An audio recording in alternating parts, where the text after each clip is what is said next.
Hold up. Better lay low. Some stuff, you just gotta see it to believe it. Look at this. Somebody come look at this. But it ain't nothing like hearing it straight from the dog's mouth, because he tells it just like it is. The word on the street. Here's what's popping. Here's what's popping, people. My name is Dogface Calderon. This is Dogface TV podcast, live on everything. Every superhero needs fucking superhero theme music. I have my own. I suggest you get your own. Hey, we're back. We're back. We're back. We're back. We always listen. I want to shout out Hollywood Wade, because Hollywood Wade came on the YouTube streets with a big fucking gun the other day. Wasn't afraid.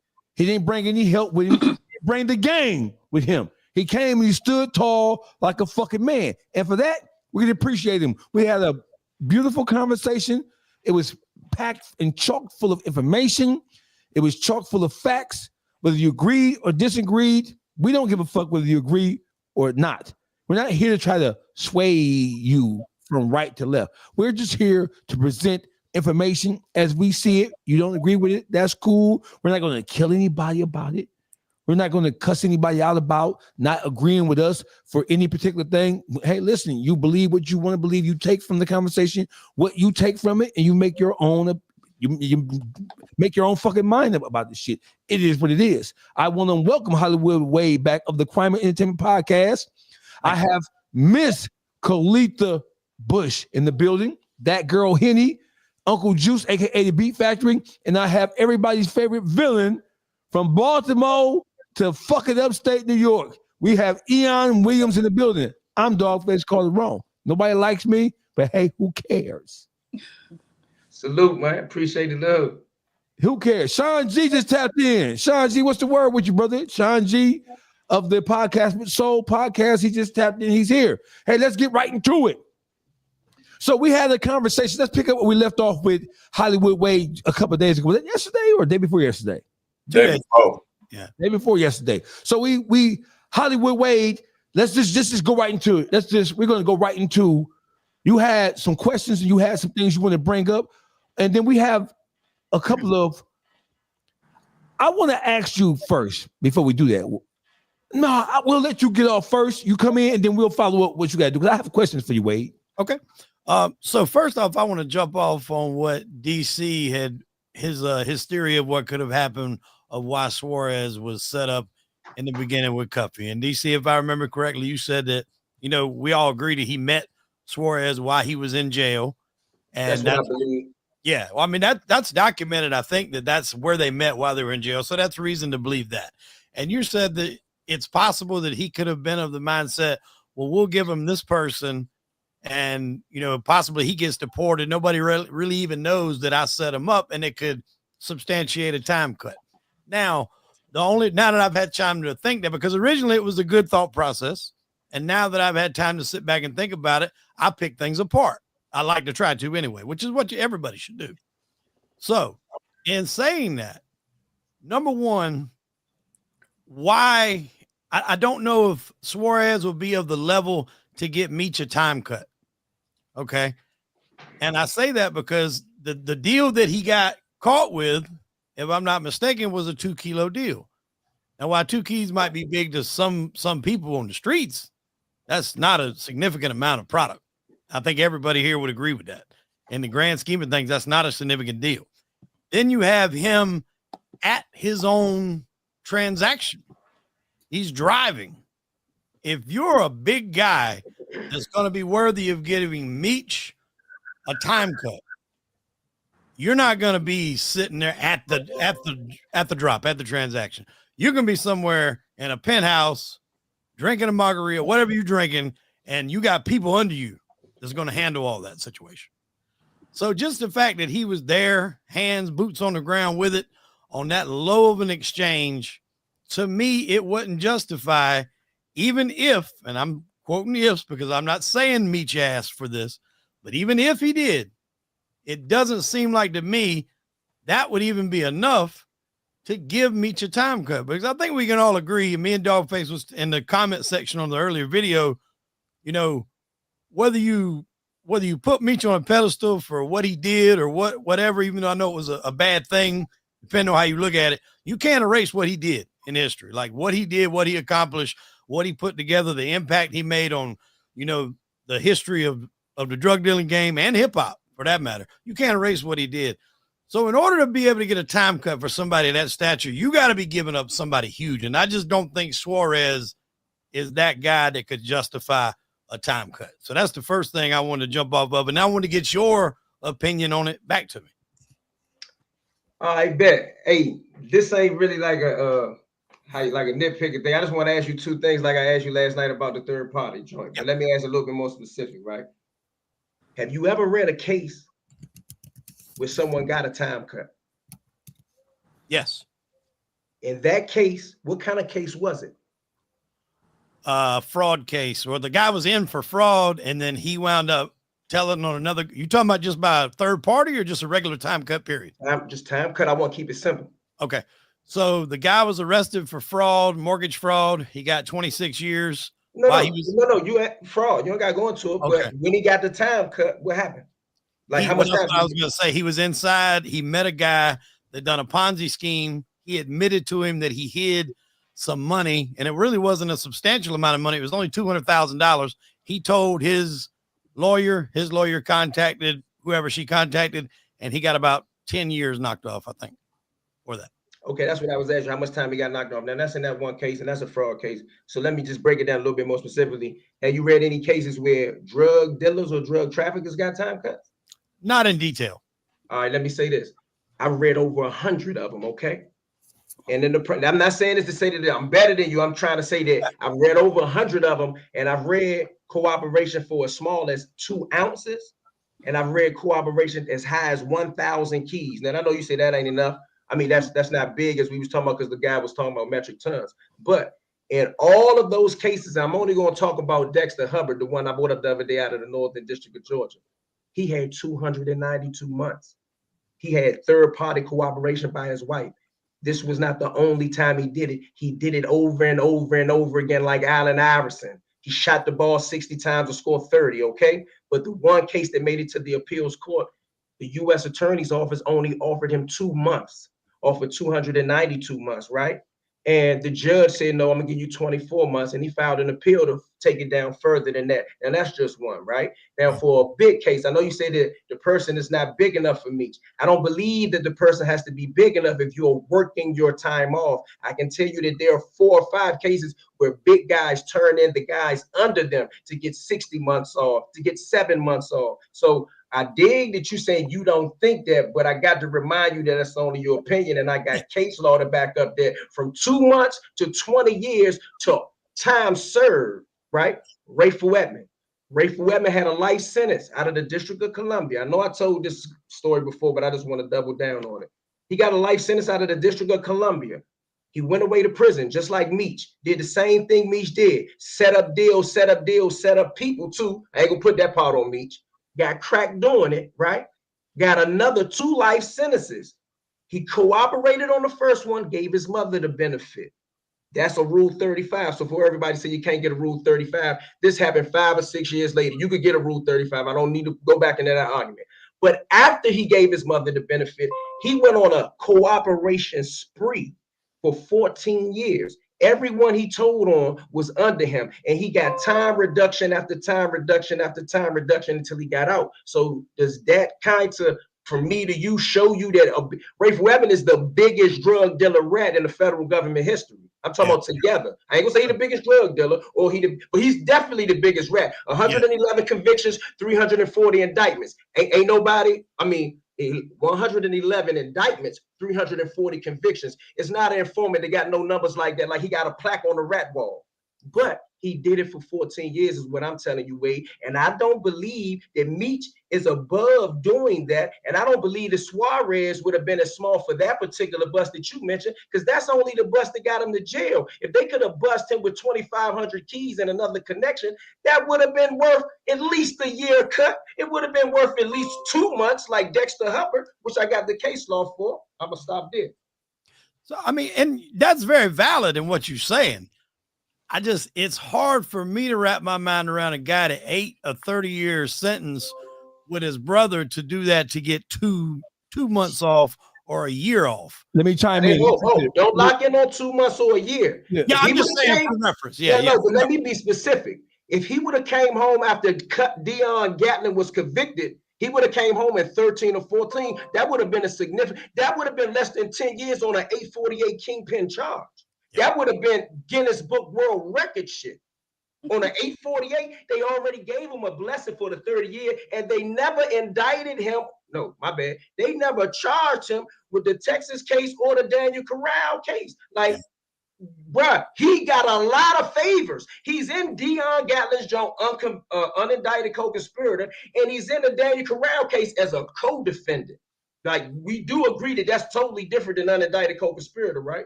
Yes. He's a co-defendant in the case. Where did his time go for that? But ain't I correct that didn't Daniel rat on him too? Oh, We can do that, but that's what most rats say. Oh, he telling on me, so let me address it from the beginning. He ratted on him before, and then they did business together again, and then they ratted again as co-defendants. Okay. But in the Daniel Corral case that I got the case number for, how can we say he ratted on him, which he did? If you cooperate with the government, you're a rat to me. I don't give all this leeway to Odie. Daniel Corral is a government cooperating informant, and I just read the case before we got on here where he said that he was cooperating in multiple districts. But my point is that in the process of him ratting on him, let's use the word you use, right? He ratted on him about drug dealing conspiracies that occurred in 2007. Meech was incarcerated. That's a new charge. That's a new indictment. That's a new conspiracy in a new courtroom. What happened to Meech? Why did he walk away? I mean, since I'm gonna give you the cooperation thing, how does he get out the next conspiracy? With over 3,000 recorded calls, and they popped the girl getting the money from Atlanta to St. Louis. Like, that's red-handed, right? That's one of them jokes you're supposed to plead guilty to, as they say in the federal court. Yeah, there's a lot to this case, especially going back. You see, I kind of come in on the ass end of it with Pete when we were focusing on the most current alleged. Hey, Hollywood Wade. Hey, I don't mean to cut you off, brother. Yeah. However, DC Blacks, Eon just dropped science on you, brother. Oh, So, yeah. That's why I like conversating with him. So listen, the first thing people say, oh, Daniel ratted on Meech. Daniel ratted on Meech about a drug conspiracy case that took place almost 2 years after Meech was incarcerated for drug trafficking, for drug conspiracy. So my question to you is, what was the disposition? Meech was cited. He was an indicted co-conspirator with Mr. Corrales. Where is the disposition of what happened with Big Meech as it relates to that case with the rat Corrales? What happened to it? It just went away. We don't know. That's a good question. We don't know. Not yet. When you get up here, you call that motherfucking Pete. You tell Pete next time bring his ass. Hey, the reason why Pete can't come, he wants to come, but the reason why Pete can't come is he can't be on these types of podcasts. So listen, that's why. You tell Pete that the YouTube streets from DC to Yonkers to Texas, we waiting on that ass, Pete. We wait. Hey, listen, I know he gonna see this. We waiting on your ass, Mr. Peter. and he's coming. But another thing too, though, DC, come on. With these, what your thought process and what my thought process is of what happened with Suarez. We agree to disagree, however you want to look at it. There's still got to be the process of it going from Tammy, or him setting us up through Tammy, her telling Cromer taking it to the Michigan, U.S. in Detroit, U.S. Attorney's Office in Detroit. Them agreeing, and then the judge also agreeing. So there's a lot of steps they had to go through, which I don't think went through. And the reason I think that is because of this. So it's documented that y'all reading these transcripts that Cromer reached out to Tammy. And like we said the other day, hey, we seen the work you did with Harvey. You come work for us. We going to target Mexican Americans for source countries. So we all think we all agree that's going after cartel members. So the point I'm making here with this is if Cromer reached out to her, I just don't think he did. That's me. I'm commenting that. If Cromer reached out to Tammy first, then that's saying one thing, that she wasn't expecting that call. It wasn't like Meach told her, hey, go out here, contact this guy and set all this up. Cromer reached out to Tammy. All right. She lays out the plan. Well, what am I going to do? You're going to target Mexican Americans with source countries. Okay. I'm going to get paid. What about Meach? What if I can get my boy a time cut? And then he says, we'll have to see about that. So at that point, like we discussed in the previous episode, he cannot make that deal. He can say, we'll try. He can make the deal for money, but he can say, we'll try. So whether he did or he didn't take it back to the U.S. Attorney's Office in Detroit and even ask, I don't know. He probably did. They probably said, who's he going to give? That's the first thing they're going to ask is, who's he going to give up? And I don't know what he would say, but either way, we know that didn't happen, or at least I believe it didn't happen. Let me take a stab at that. Because when it comes back, it wasn't a third party with Meach because she got paid. When she got paid, then it's a first party. Let me take a stab at that. Let me take a stab at the first part of what you said. All right. Yeah. So your question, the first part of your question is, I don't believe that Cromer would have did reach out to her or would have reached out to her. Why would he have reached out to her? Keith Cromer was working. He was based out of the Atlanta DEA office. Mm-hmm. Under the watchful eye of Jack Harvey, who was then one of the lead DEA agents operating out of the Atlanta field office, Tammy Collins served up on a silver platter a drug dealer. It was one of the fastest convictions in the history of federal jurisprudence in the metropolitan Atlanta area. She served him up. He got arrested today and was in jail tomorrow. Yeah. He's a gold star fucking rat. So it stands to reason that, don't forget, Keith Cromer took over for Jack Harvey. So, of course, Jack Harvey would have briefed Keith Cromer, the person who's taking his place, on all active investigations. He would have briefed him on all active CIs, confidential witnesses, confidential informants. So once Jack Harvey explained to him the value and how much work and how proficient she was, it stands to reason that that Keith Cromer would have reached out to this high-powered gold star fucking rat. Yeah, well, let me just interject for a second. She was handed over to him from Jack Harvey. When he retired, she then went to Cromer. And then from there, he knew about, he knew about how valuable she was because, like you said, Jack Harvey then told Cromer all the work that she had done, yada, yada, yada, yada, yada. So that's when they joined. So it wasn't a matter of him reaching out to her. It was a matter of her being passed on and Cromer becoming her handler. Okay, so the information that I got was when Harvey retired, he gave her the $55,000 after the Terry White investigation was concluded, and he went to jail. She didn't even technically ask for anything beforehand, but he paid her the $55,000, and then he considered her closed as the CI for that situation. Then when he retired, then Cromer reached out. So you're saying you have conflicting information that she was never closed out. I don't know where you got that from because in the testament, go ahead. You're muted. Go ahead, DC. My bad. I think you be getting tripped up on the word reached out. She was in an office, the same office she debriefed in prior to.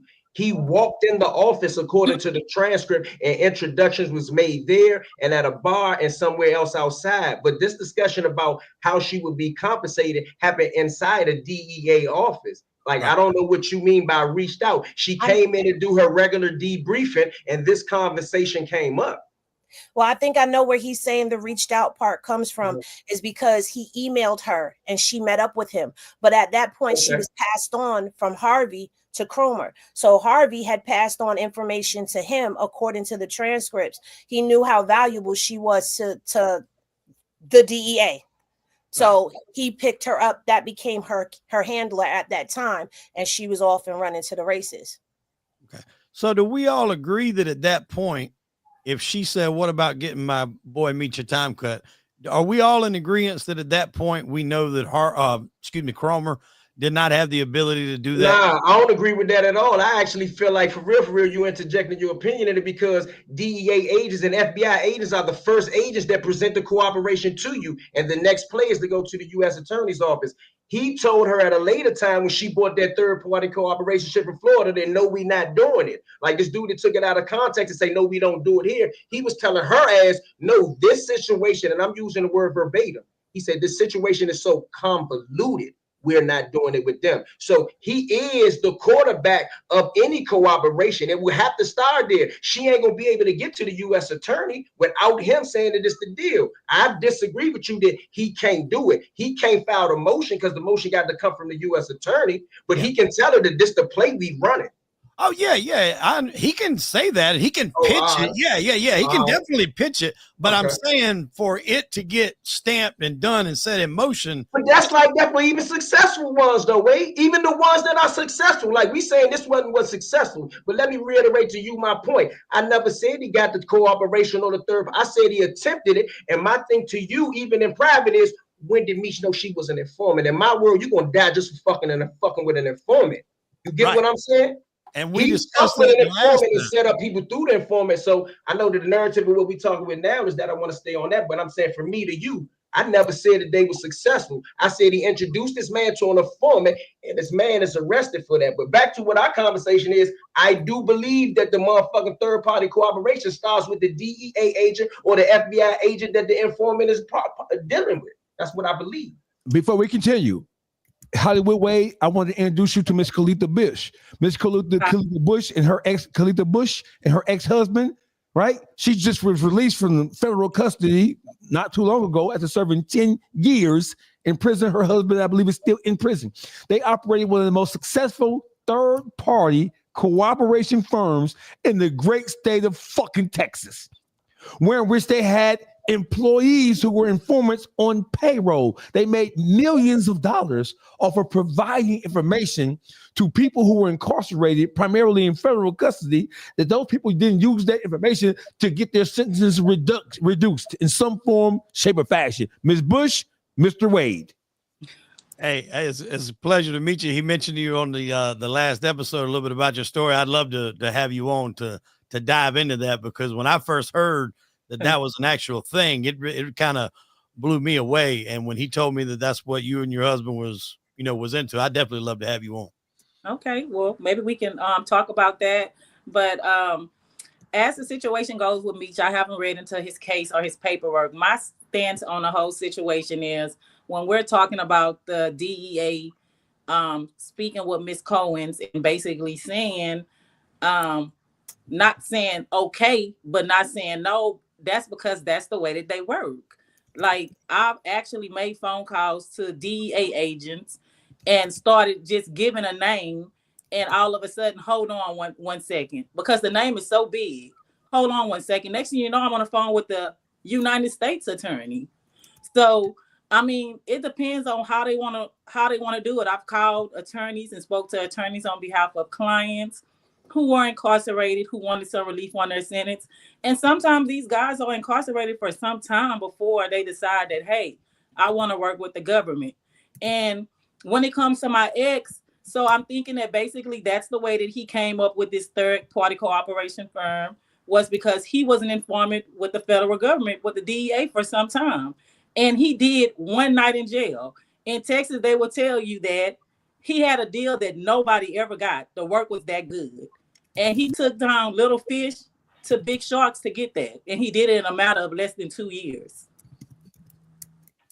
And I'd like to elaborate on that. See, they don't have to start off with a real big fish to give you no time cut. The feds don't have no problem with working their way up the chain of command. They'll take 5 little fish.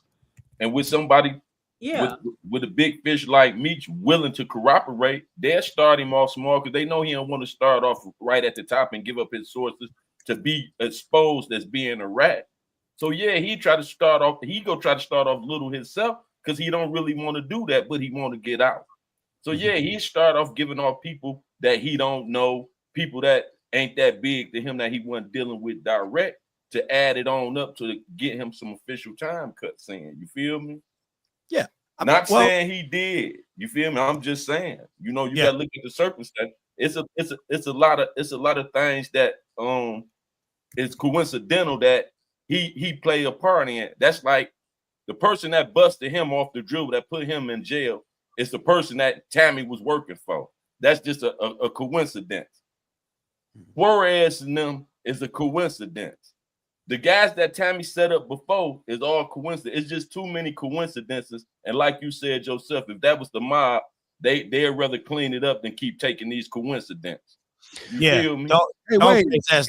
If you were a member of the Gambino crime family, I'm gonna put your ass on the spot, Mr. Hollywood Wade. Right?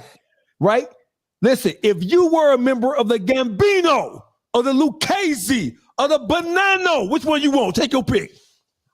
Genovese. You want? Oh, the Genovese. So you a gangster. I get it. You want to go. You fuck the Bananos. Fuck the Gambino. He want to go to the top of Wade. You a bad motherfucker. Hey, Mr. Wade. I take that back. Let me retract. Go with Colombo because if anybody know Joe Colombo in here, heard the name Joe Colombo. I actually spent the night in Joe Colombo's house in upstate New York when I interviewed his son, Chris Colombo, who's an absolute gentleman. So shout out to Chris Colombo. Shout out to the Colombos. Oh, listen. So you are I don't know if what they call this a Moulinan. I don't know if it's what they call a moolie. I don't know if a moolie can do this, but this moolie here, I'm a bad man with this motherfucking mic. So this moolie is going to make you an honorary member of the Colombo crime family. Now, I'm going to, as you're an honorary member, right? You have been, they set the car on fire. You've been made. Right? Yeah. So listen, if one of your, let's say you're a capo. A friend of yours. This thing of ours. No shade. This thing of ours. You are part of this thing of ours. Now, if one of your underlings had came to you and said, hey, boss of all bosses, Hollywood Colombo, the person who you're dealing with, this moolie, Demetrius, here are all the facts that we have to look at right here. And they presented the Corrales thing with no disposition. There's no end point. They present to you all this shit with Cuffy. They present to you the fact that this motherfucker is not the brightest tool in the shed to begin with, right? If they lay out everything that we have laid out to you over the last 2 sessions that we have had the conversation with you, and you are in a position to protect the interests of the Colombo crime family and the interests of the greater fucking mafia. We can't say mafia because you ain't supposed to say that. You would get whacked for saying mafia.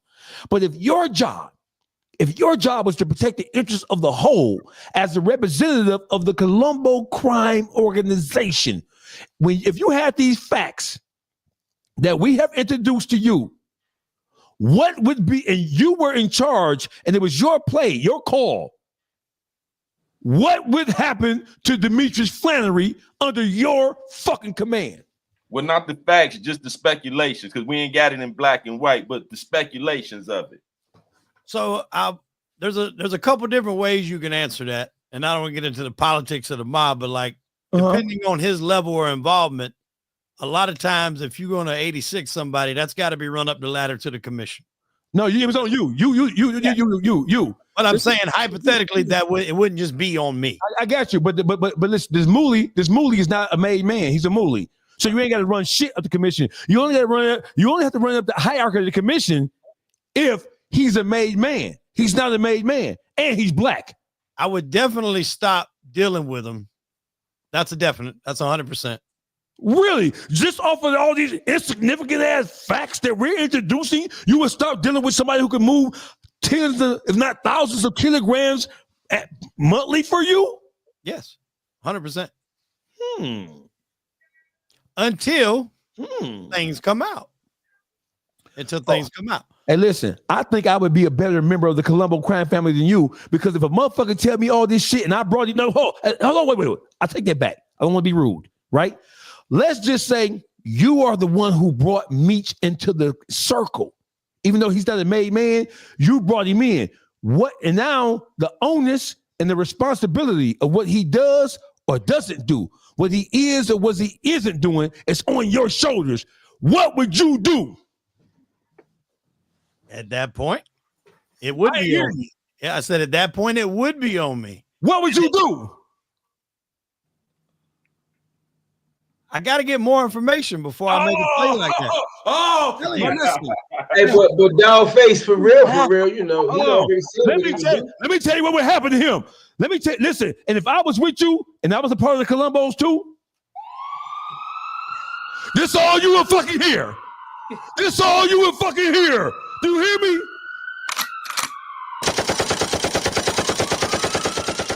That's all you would fucking hear, Wade.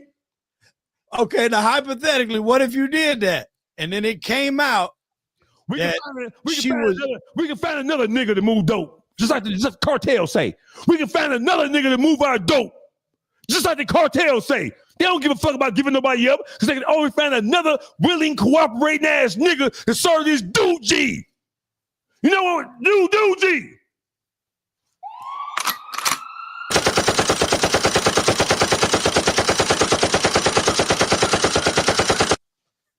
God damn it, he gotta go. I'm not gonna risk my life when I've been presented with all these facts about all these maybes and hypotheticals and this mooly.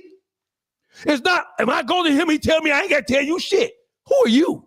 I'm him. You'll be an unalived son of a bitch. And you willing to put your life, Hollywood Wade, on the line when you've been presented with all this evidence where there's smoke. There's fire. They taught you that in the 3rd grade. I'm still not 100% convinced, though. You ain't got to be. Hey, listen, watch this and let somebody else take over. The mafia and how they moved from coast to coast. There have been many of men who've been walked into a room and didn't walk out. 100%. Because of what a motherfucker thought, absent any really serviceable, tangible fucking proof. But you know why? Because I'm not willing as a made man. If I brought you into my inner circle and I'm responsible for you, if that happens, brother, I'm not finna put my neck. Sean G is in the building. The podcast with Soul, the homie of all homies, is in the building. I would not put my life online for you when I've been presented with all this evidence that says that you might be a problem. I'm gonna X6 your ass. If we talking in that respect, though, I'm dead anyway. Hey, listen. You look at the movie Donnie Brasco, right? Yes. They brought Donnie Brasco in, Lefty. I forgot his name in the movie. But they killed everybody. They would have killed Lefty if he didn't go to prison. They killed Sonny Black and Napolitano. But the point, they killed Sonny Black. So even if I said, "Yo, this guy's doing this," and I take him out, I'm still probably gonna get killed. Hey, listen, but I brought him around. You just took it. You just walked around the corner when we ain't going around the corner yet. We talked about. So listen, if I come to you and I tell you, hey, if I present the case about Meech to you, right, long before it even gets to the upper bosses, the other capos, and you have an opportunity to clean this fucking potential mess up, would you clean it up based on what information that you have received right so far? Well, you got to understand, it's chess to this now. Oh, if no, you take him out, then it's going to create issues of why you took him out. It's going to bring heat to you. And then if you are wrong, you're going to get more heat. Have you ever watched, what's the show with Forrest Whitaker? The story Godfather Harlem. Do you know the story of Madam Sinclair? Yes. You know the story of Bumpy Johnson? Yeah, Bumpy is from Charleston, where I'm from. Okay, so listen. I need you to give me a straightforward answer respectfully. If the facts that we are presenting to you, or if we don't even gonna call them facts, if the allegations that we are talking about right now, if I came to you as a high-ranking member of the Colombo crime family, and I said, hey, listen, Wade, this is what I discovered about your man, the Mooly, Demetrius, right? Here's the information that I'm gathering. Here's what my sources are telling me about this guy. You brought him into the family. You're going to be held responsible for him. What do you want us to do? Because at this point, he ain't told on nobody close to us yet, right? I'm your underboss. What would you tell me to do to Mr. Demetrius? You don't want to sorry, I don't want to. This gonna be a sound bite. This is a fucking sound bite. What say you? What you gonna tell me to do as your underboss? Take care of the problem. You mother. Check this out. It's what the streets want to know. Hell yeah. That real, that raw. The drug so powerful it will make you sell the clothes off your back. It's straight drop, baby. Yeah, baby. From the people you want to hear it from. It's time to let the dog off the leash. Run, Chico, run. Chico, no. It's Unleashed, Reloaded.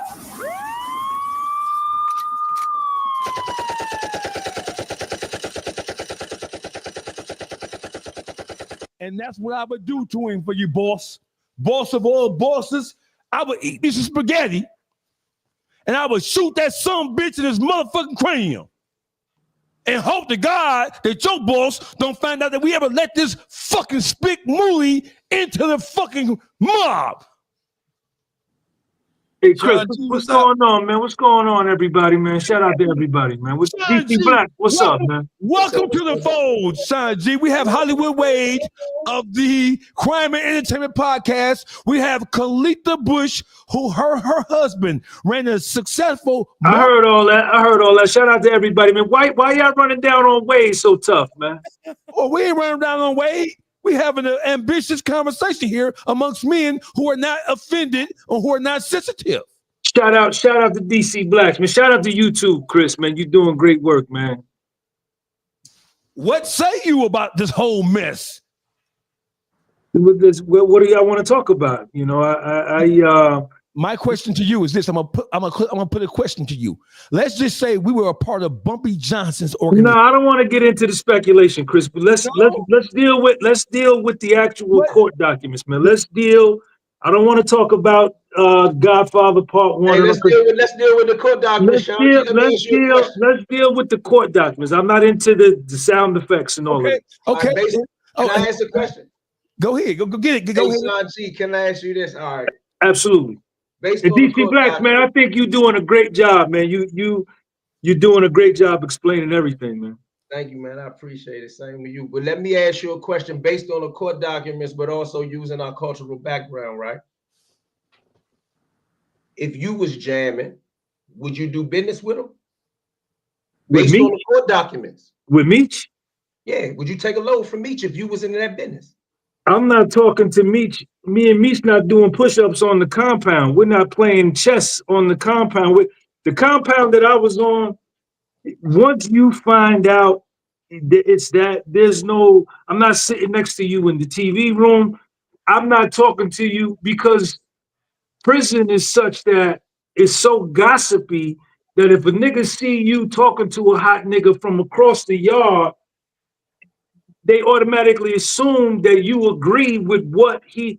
No, we're not doing nothing. We're not doing nothing. Nothing. Can I interject for a second, please? Because this has been my point that I have been trying to make out here with everybody. Y'all can debate the paperwork all you want to, but everything that we're talking about right now is the moral, the principle, and the rules, codes, and ethics of this lifestyle. This is not opinion. People want to say this is opinion. This is not opinion. You do not put yourself in a situation where you are in close proximity of anyone that has this type of smut on them. You do not give a person with this kind of smut that much access to you or your legacy. And everyone keeps overlooking all of this stuff is side-eye worthy, where this is basically what's being said. Everyone up here is in one accord that this is all side-eye worthy behavior, even if you don't want to hear it. Oh, I don't see it in the paperwork. Everyone up here just spoke to a code, a rule. You that he is familiar with, Henny, that he knows. Exactly. And when that people he knows. say that doesn't matter, it does. When you It are a does matter. person that's in the streets at the level that he was, you cannot ignore that no matter how much you try.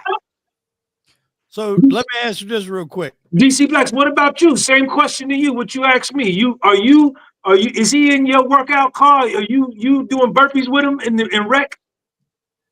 And the word is absolutely no. I mean, I could get to talking jazzy, but you know what I mean? I ain't messing with him. But instead of me talking jazzy, let me say that the Federal Bureau of Prisons took the threat serious. They locked him down during the time that this was going on. So they even felt like something was up. You. I read Nobody's that. talking about that. I read that. Dogface, what about you? Are you playing casino with him? Are you doing a push-up routine with him in the unit?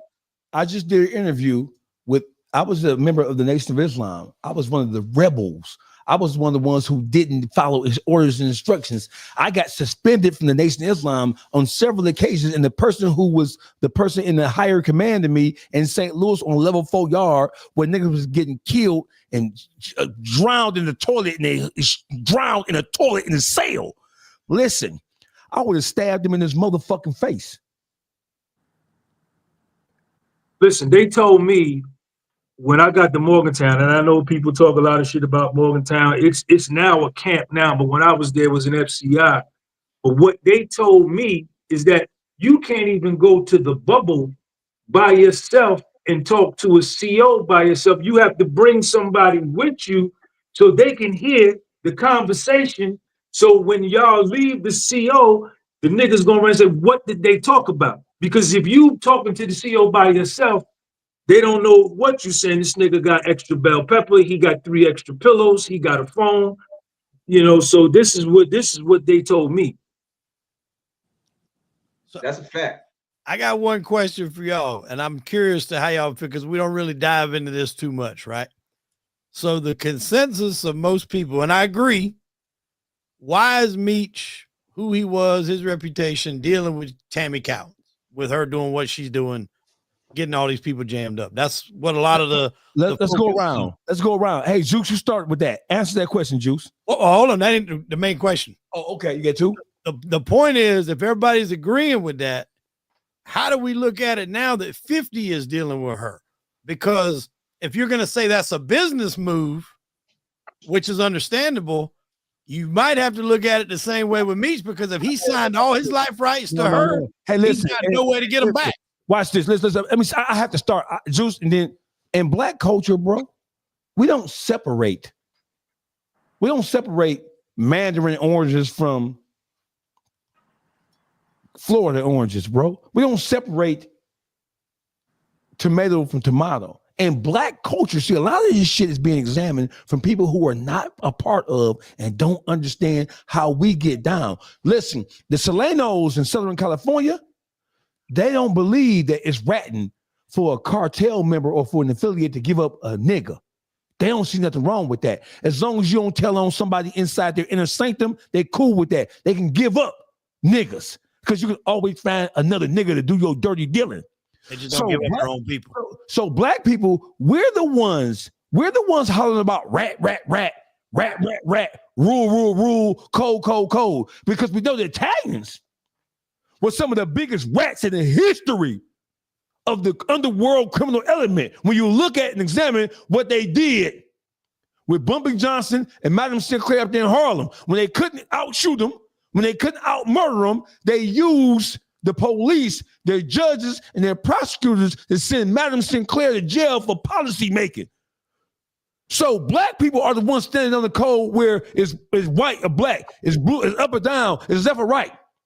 When you examine this, you have to examine it from the lens of somebody who's a part of the culture. Not saying that you, because you're not a part of the culture, that you can't give your opinion, but you do have to lend some credence to how we look at it, because he's a part of our thing. This thing of ours, from a Black perspective, he rocking with us. And so therefore, we the ones who call the shots on this. Y'all deal with them goddamn goombas.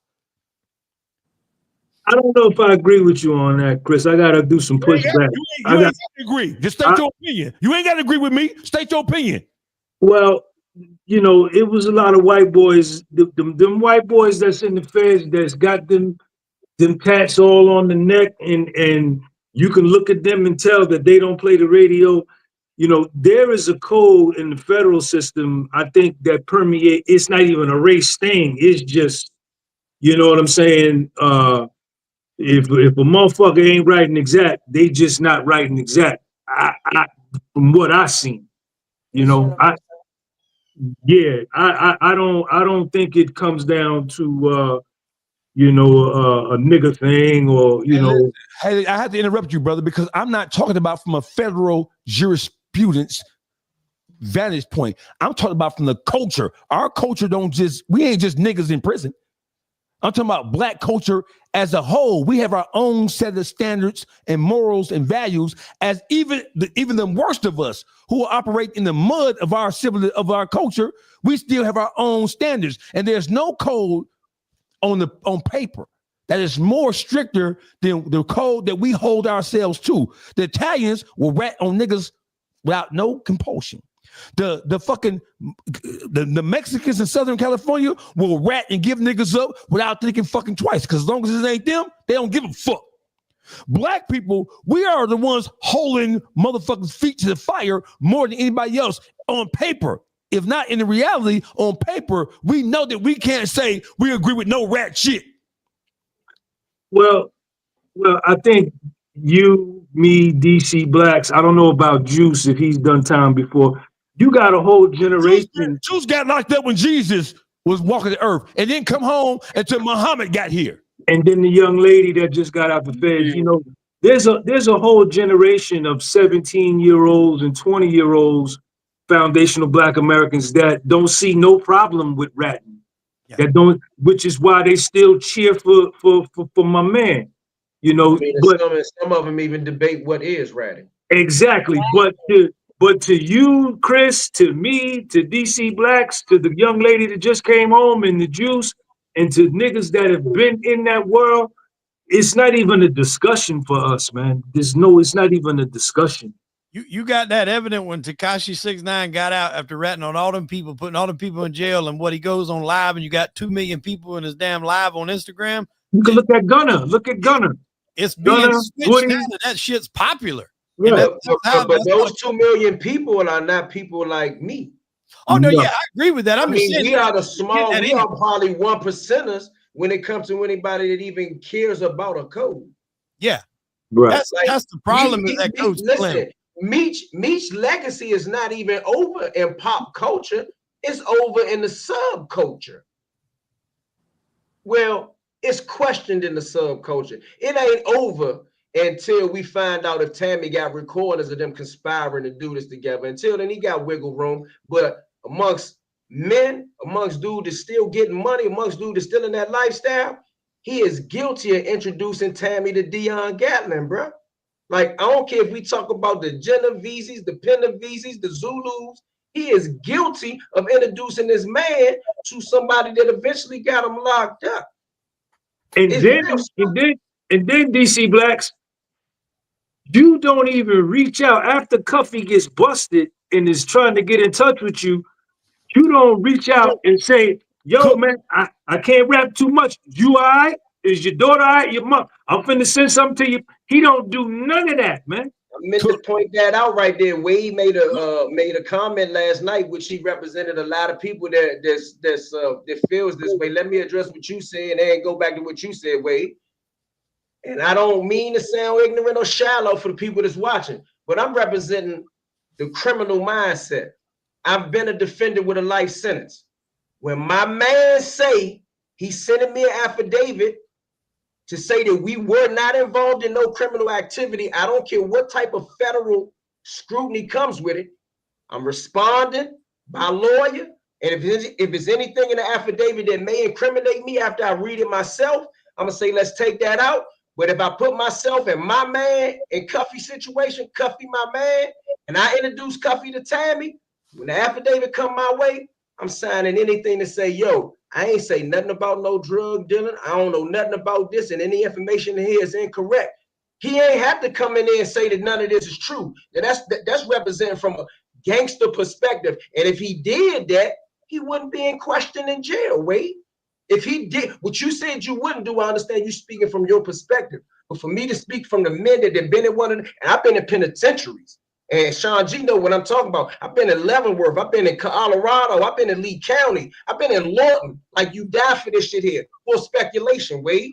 But But he could have killed speculation and all of this if he would have responded to the affidavit, not responded to participation or anything that's going to make him culpable of a crime. The Frank's motion is a motion that they're giving to be able to prove that something is inaccurate, false, or lying in a thing. That's all he had to do. And that's what a gangster's supposed to do. If we argue that he's not a gangster and he's a hustler, he's still a street guy, and he got to represent that. Not just that, he was the middleman for any of them meeting each other. So no matter if he knew that they was gonna do some illegal things, once somebody showed that they was displeased with their introduction to who he turned them on to, he supposed to correct that. That's the rules, ain't them unspoken rules. If I put you with somebody and you say, hey, Sean G called me, say, hey, Juice, man, you put me with Dogface and I ain't like how that went. I'm gonna say, hold on, Sean G, let me hit Dogface. What was the problem? Let me get with Dogface and see that. Hey, dog, that was my man, Sean G. I put you what I told you won't. I'm gonna make sure Sean G is satisfied. You feel me? It ain't up to clear my name, to clear my name, Juice, to clear my name, to clear my name, to clear my name. That I wasn't with that. You gotta clear your name. You gotta clear your name. Let me defend Wade's position real quick, and Wade, correct me if I'm wrong. I believe you speaking from a perspective. I believe that you are speaking from a perspective of a person that's not my man, not my friend. It ain't death before the sun. I ain't down with you. I believe you speaking from a position that he's not my man. I don't know him. Like, would you do that to your comrade from the dirt that you done ate in his house and slept in his house and ate his mama's food? Would you not answer the affidavit, Wade? Your friend, not Cuffy, but your closest friend. I definitely think there's a way he could have gotten some sort of correspondence that wouldn't have jammed him up. Well, you know what? I'm going to talk about the insult to injury, because when that 42 Doug's call came out, he said he don't owe nobody shit. And he do. And he did wrong. In everybody's face, because you know what? Take it a step further. Let's go a step further.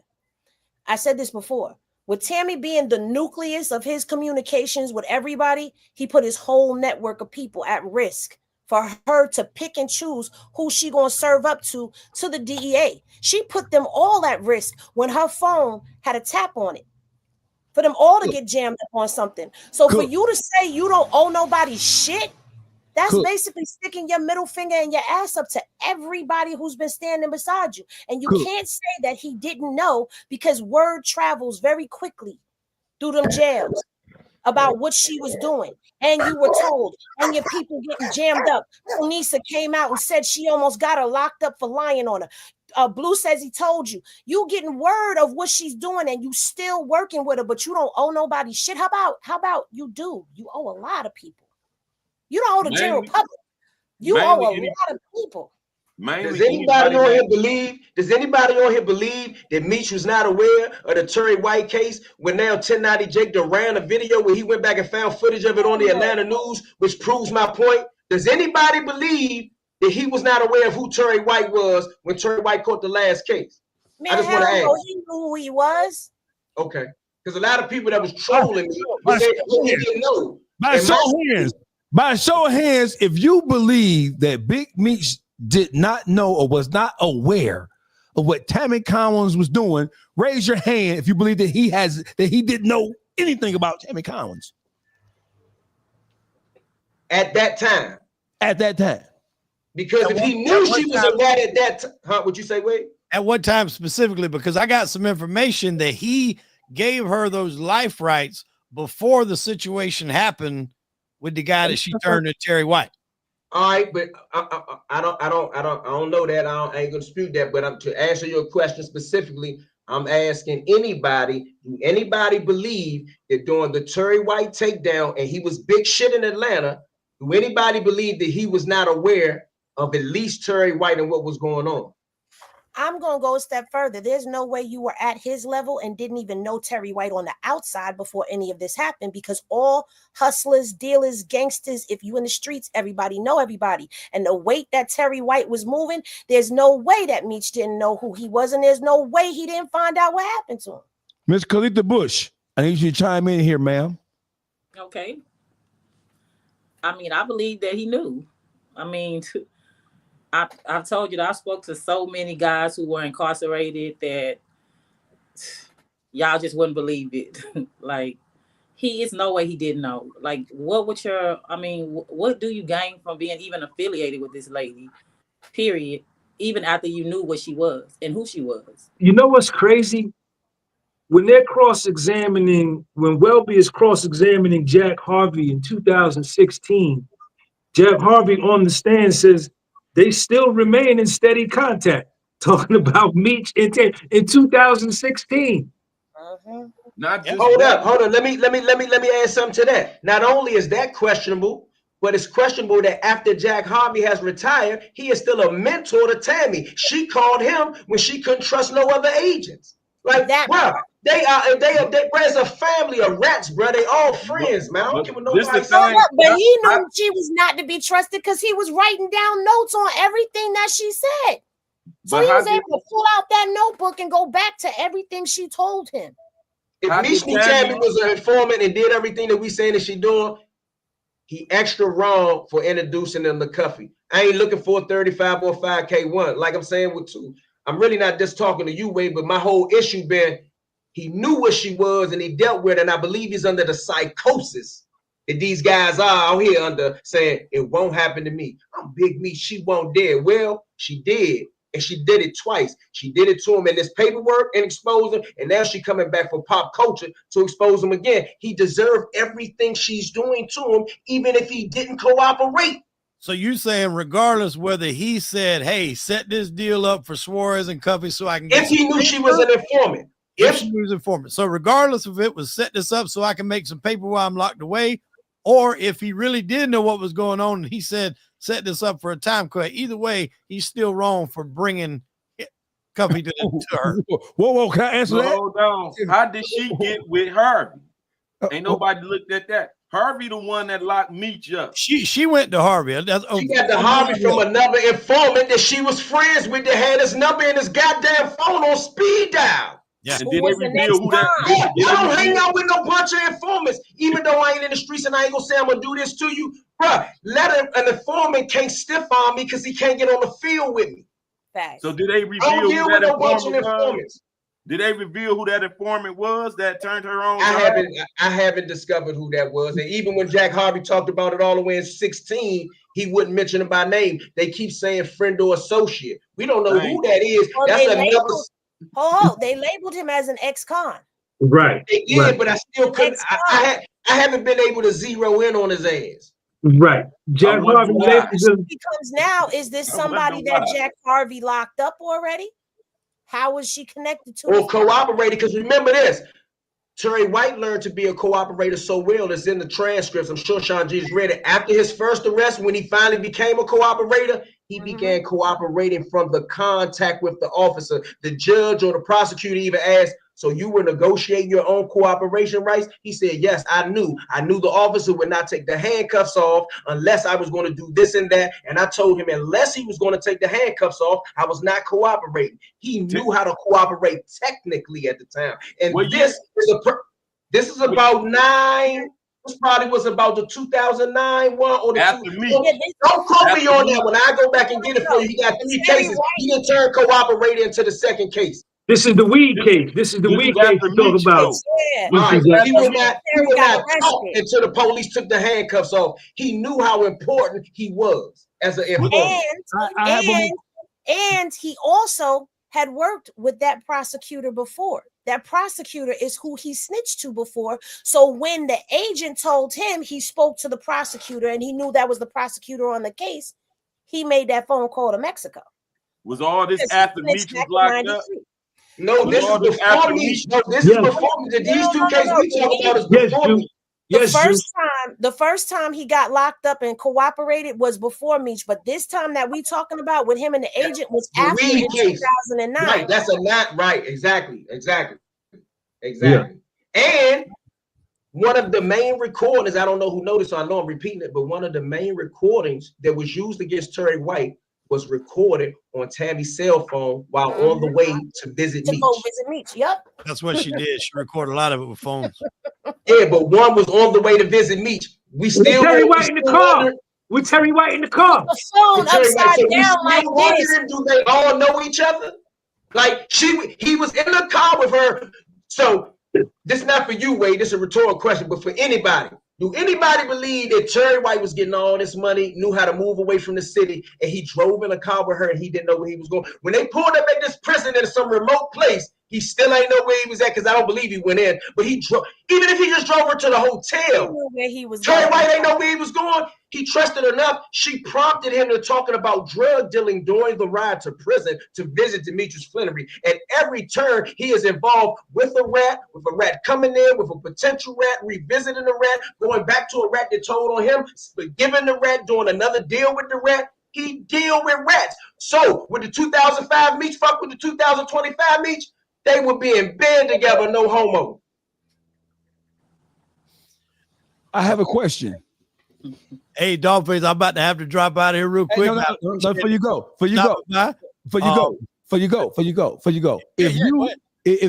If you were jamming, like they say in DC, right? If you was jamming, and if you had a shipment of, if you had 10,000 kilograms of pure Colombian flake, would you, based on what you know right now, fact, not fact, truth, not truth, based on what you know right now, would you sell 1,000 of those 10,000 kilograms to Demetrius Flannery?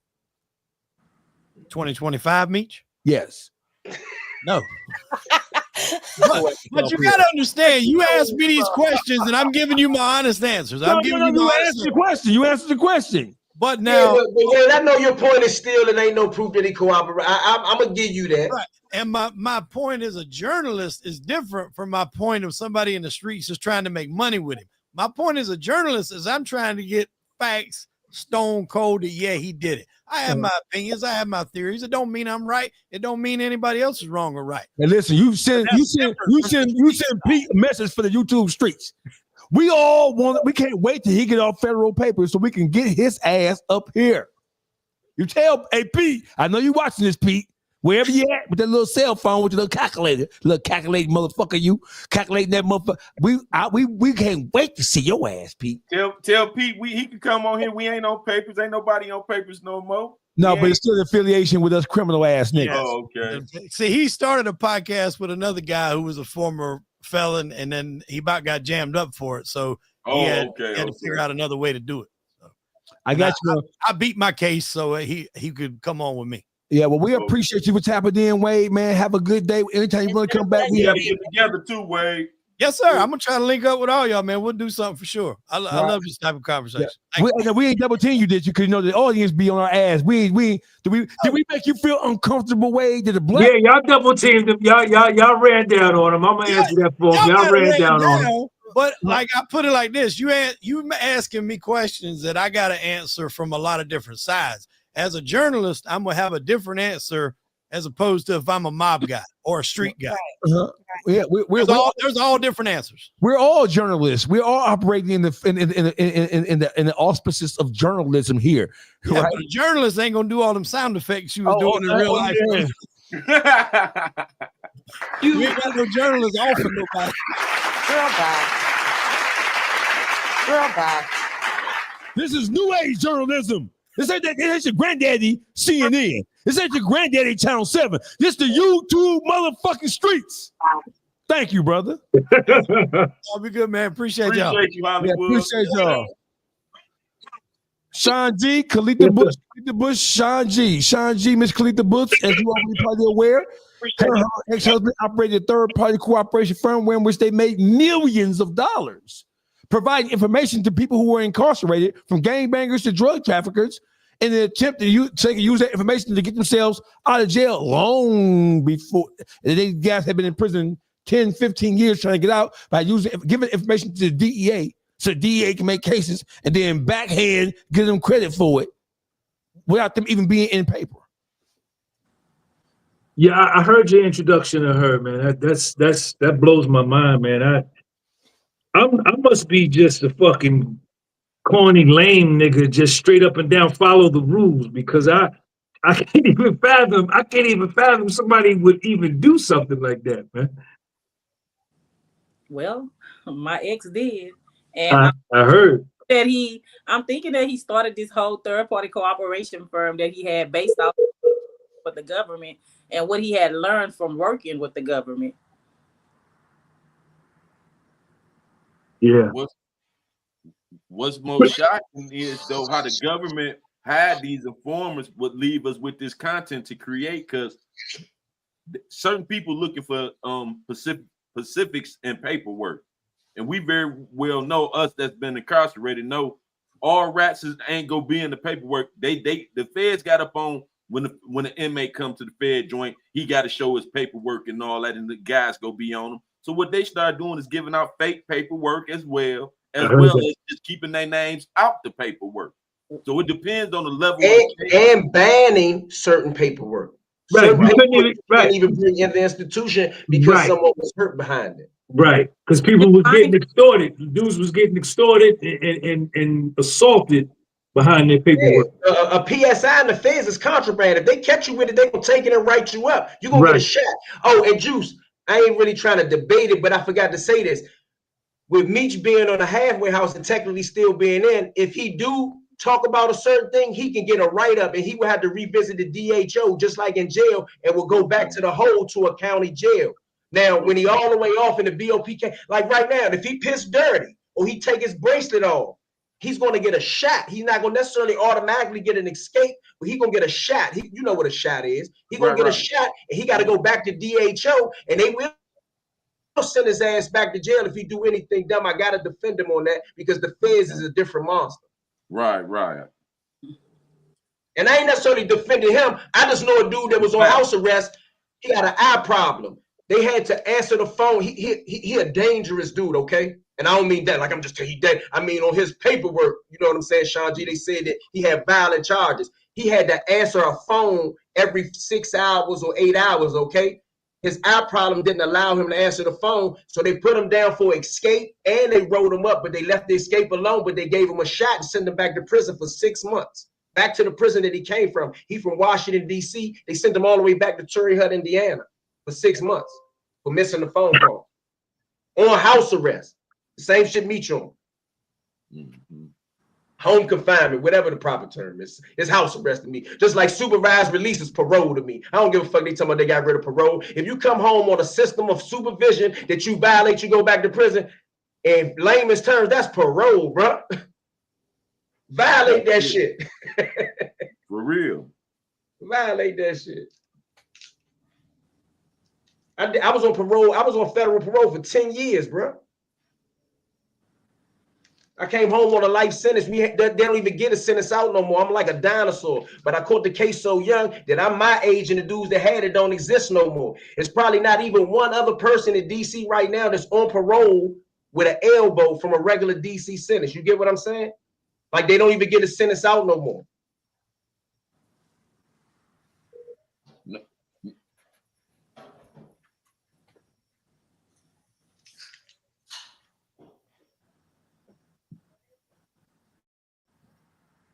What we on now? We through with Meech. Y'all got some more to say about Meech? I gotta send. I got a question for the third party cooperation situation. I wanted to know how did the people approach? Like I know you said that your husband knew this and knew that, but how? I don't know if you answered this. How did they approach? Like once they found out what that was, they came and they said, hey, we got a loved one that need the services. Is that really how it go? Because that's how I imagine it. So basically the inmates who were incarcerated were hearing about the service, and it was some kind of way it was going from facility to facility, even though he had a website up for it. they would call and say, hey, my family is going to call you. And it would pretty much go from there. How would that process go? Would it go the way that I described, or would it go from whatever the information in the cooperation was to the U.S. attorney, and from the U.S. attorney to the 35B motion? So basically, they would call in over the phone, and I wouldn't know if they had information until later on. Sometimes they would straight up just call you on the phone and say, hey, I got some information, and they'll tell you what DEA agent to talk to, or even what prosecutor to contact. Say, hey, this is the person you need to contact. They'll say, hey, last time they didn't want to work with me because I didn't want to get them such and such. I'm ready to cooperate now. Like, it was just like a whole bunch of stuff. But basically, contact the DEA agents, or sometimes just the prosecutor they was talking about. I mean, I've spoken to the prosecutors, attorneys, U.S. attorneys. So it just depends on the person. And basically from there, they want to know who's going to do this work on behalf of this person. I got another question, and excuse me if you can't answer it. I don't know what the prerequisite is. I'm just going to ask the question. If you can't answer it, don't answer it. But did you get in trouble for this business? Yes. Without going into nothing, you can't go in just general. What are they saying that you did wrong in reference to this business if it's a practice that they allow in other places? So what they told me, and this is exactly what they said, this is fraud, and we don't pay anybody to do this type of work. Basically, that's what they said, but I know otherwise because we had a set of informants that were female, and I would talk directly to the DEA agent who supervised them. Like you're saying, this Tammy Cohen's had somebody that she confided in. These ladies had somebody that they confided in and did work all over the U.S., some of the best work. And over the U.S., over the... I tell you their names because when I would talk to them, they already let me know that, hey, we don't give out our names. And when we contact our boss, we use numbers and stuff. So basically, that's how that stuff went there.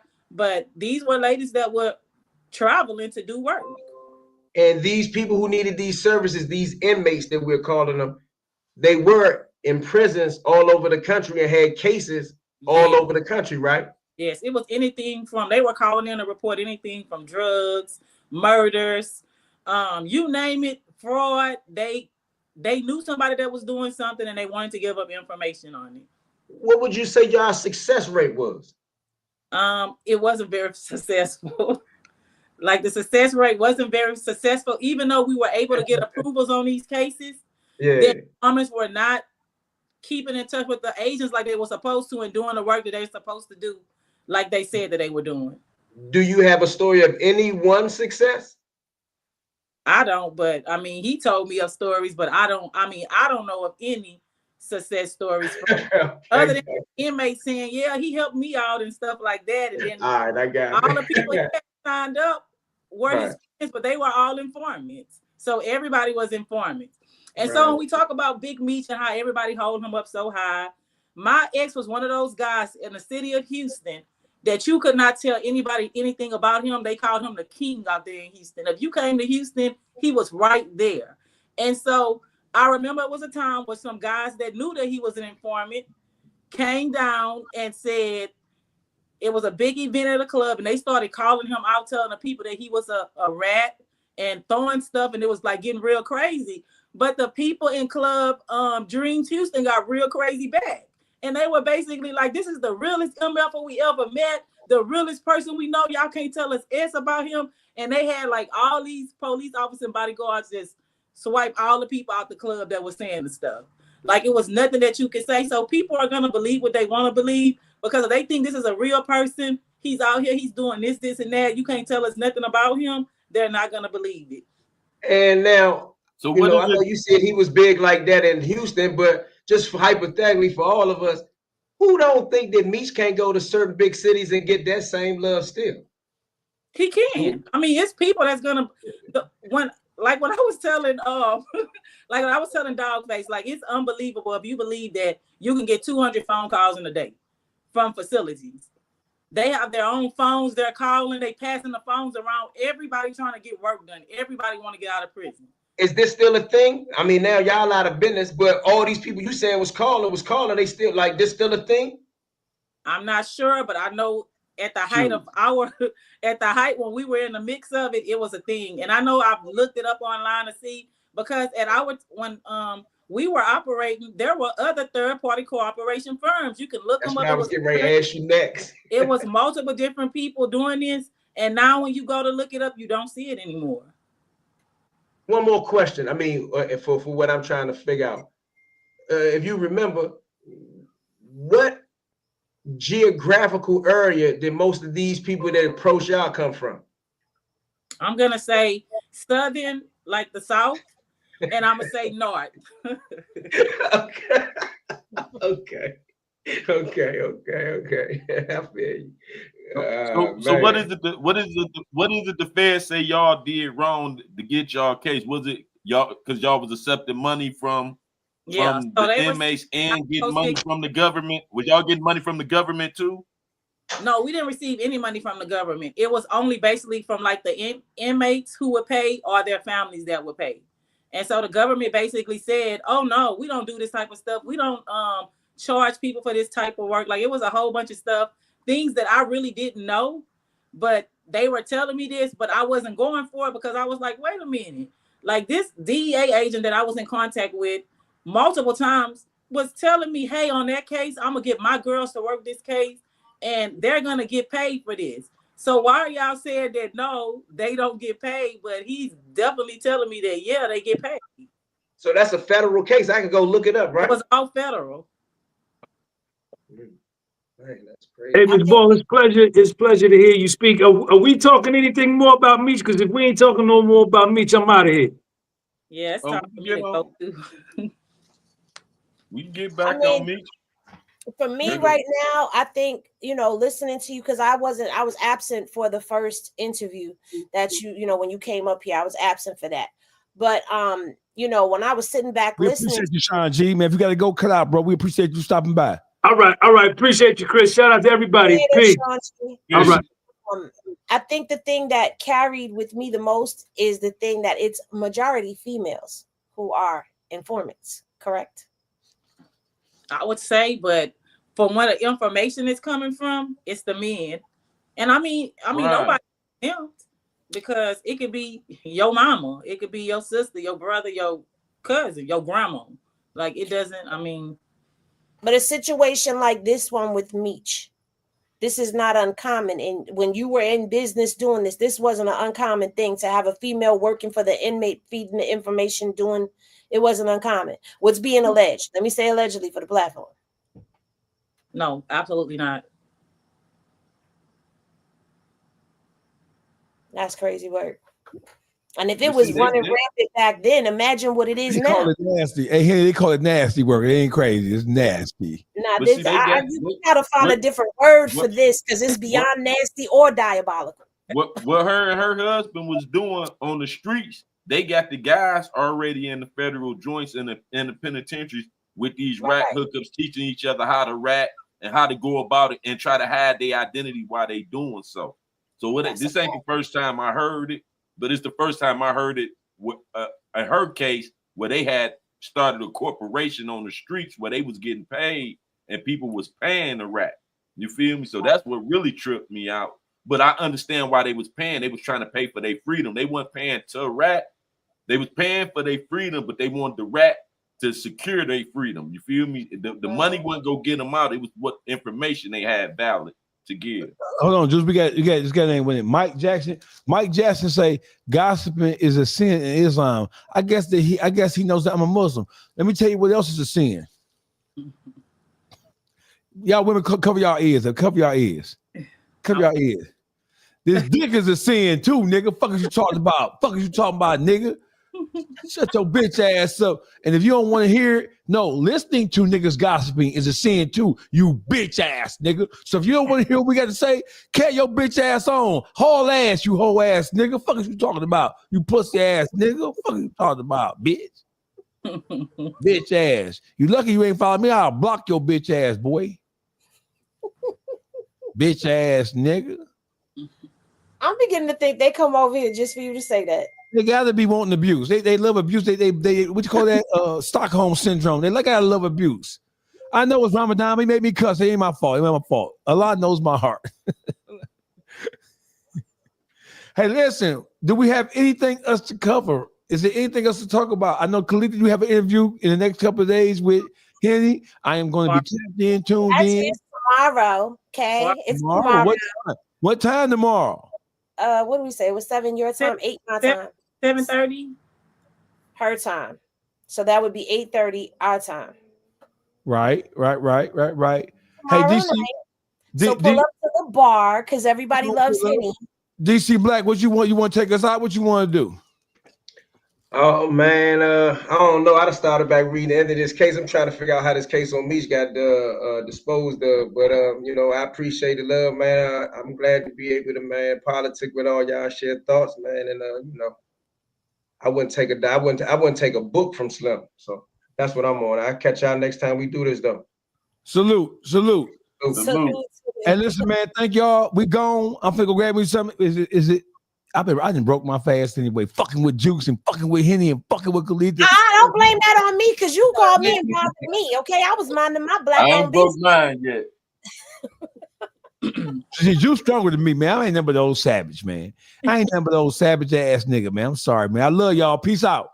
Peace out. Y'all.